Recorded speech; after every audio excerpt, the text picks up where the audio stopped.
Yeah, I mean, that was a team that made the most sense for me with Myles Garrett was Detroit. Just because if they ever are comfortable with moving him, which it sounds like at this point they are not.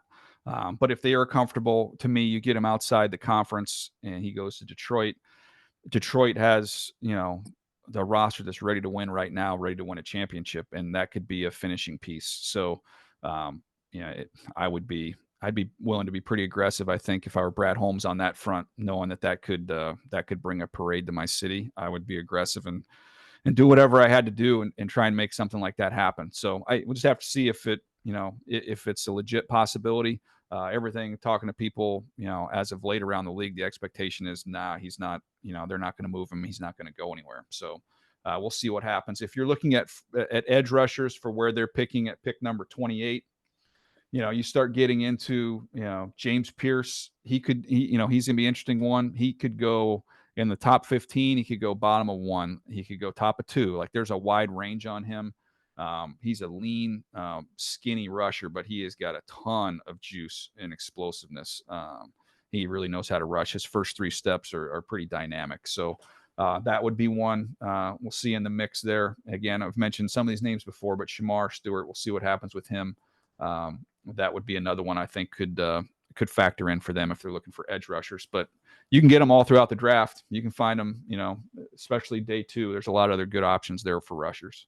What kind of players in the range that they're picking at 29 is going to be the type of player that they'll be looking for in that range specifically?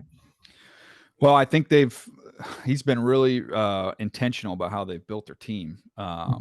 They've just found, first of all, they started with, building it through the foundation with the offense and defensive line and finding guys with excellent play temperament, guys that are finishers that play with effort and are physical.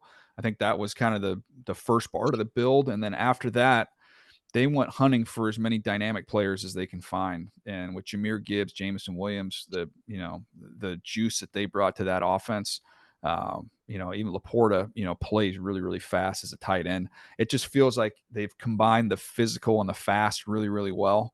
And I think the way that they built it out was really, really, really, really smart. So I think now with where they are, I think it's, that they've got some of these young skill guys at these core positions, these core skill positions.